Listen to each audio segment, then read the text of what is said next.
Hola, muy buenas a todos y bienvenidos a un nuevo vídeo. En el vídeo de hoy os traigo el Audi e-tron 50/4 Sportback, ¿vale? Es la versión de pequeña batería, 71 kWh, 64 kWh útiles, y la nueva versión Sportback del coche. Por lo tanto tenemos una aerodinámica, como podéis ver en la parte trasera del coche, pues mucho mejor a la hora de ir por autovía y demás. Eso sí se va a notar y es lo que vamos a probar en este vídeo. También la ventaja de tener menos peso, ya que tenemos menos batería, también creo que nos va a ayudar un poquito también a ver los consumos más bajos que puede sacar un e-tron. En este caso va a ser el e-tron más eficiente que podemos encontrar. Por lo tanto, pues vamos a verlo en la prueba. Primero de todo, saltándome el protocolo normal que suelo hacer, primero quiero hacer la de mínimo consumo porque me parece la más interesante en el sentido de ver cuánto es capaz de bajar el consumo de este coche. Empezamos al 79%, como habéis visto, y vais a seguir viendo.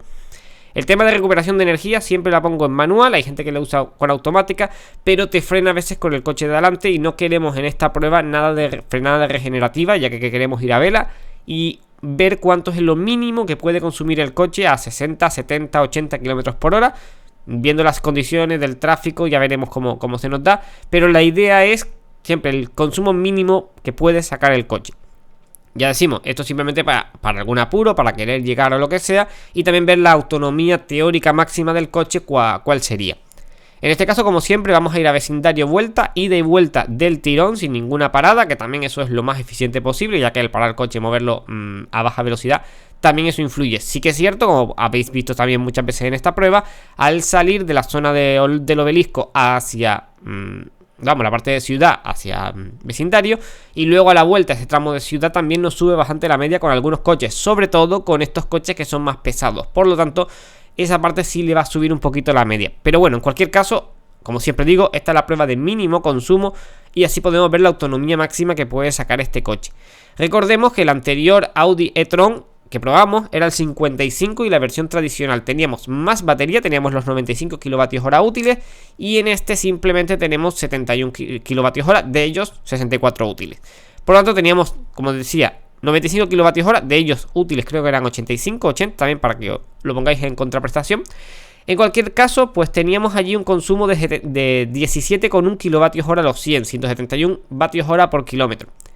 En este caso, pues vamos a ver la diferencia de que tenemos un sistema que no es más eficiente, porque realmente tenemos prácticamente los mismos motores. Sí que es cierto que tenemos un poquito menos de potencia, que de eso también hablaré en un futuro vídeo, del tema de la potencia en este coche, ya que debido al peso que tiene el mismo, que aunque tenga menos batería, igualmente es un coche grande, recordemos casi 5 metros de coche, muy grande, también muy lujoso y con muchos temas de confort, pero en este caso pues el tema de consumo eso le afecta, y también el tema de peso eso le afecta.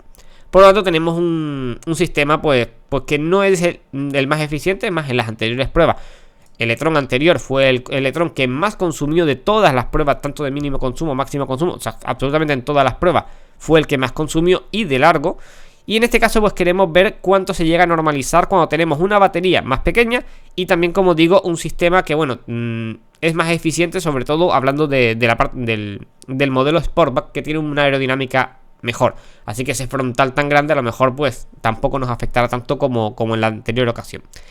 Sí que comentar cosas del coche, vuelvo a repetirlo, lo dije en la prueba del e-tron anterior y en este vuelvo a recalcarlo, el tema de la insonorización en este coche es espectacular.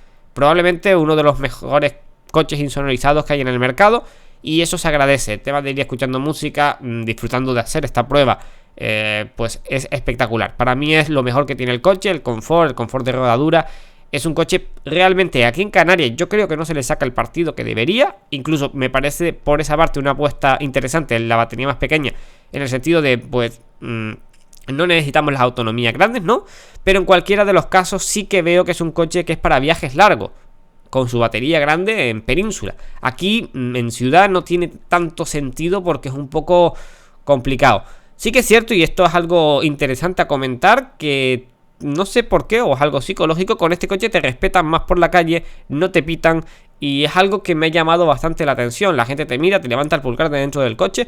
Es un coche que a la gente realmente le gusta y que también tiene ese lado intangible que digo yo de coche de lujo que, oye, que quieras o no también se disfruta, ¿no?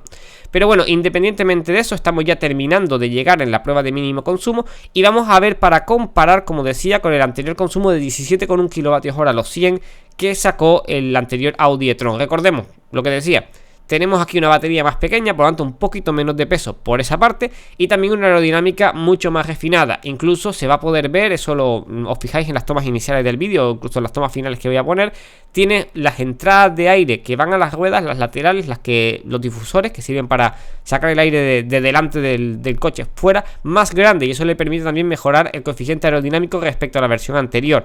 Por lo tanto, realmente incluso lo veremos más adelante en la prueba de autopista, que también ahí sí que afecta bastante el tema de la aerodinámica y también cómo afectará eso a los consumos. Y ya digo, tened en cuenta que también es la batería más pequeña. Igualmente, según las cifras oficiales, el e-tron de batería más grande, supongo que al tener más peso y más inercia, sobre todo en este tipo de pruebas, se veía más beneficiado. Pero bueno, vamos a los datos, que es lo que realmente nos importa. Y en este caso tenemos un consumo de 15 kWh a los 100 km, que para hacer este tipo de coche realmente es muy buen consumo.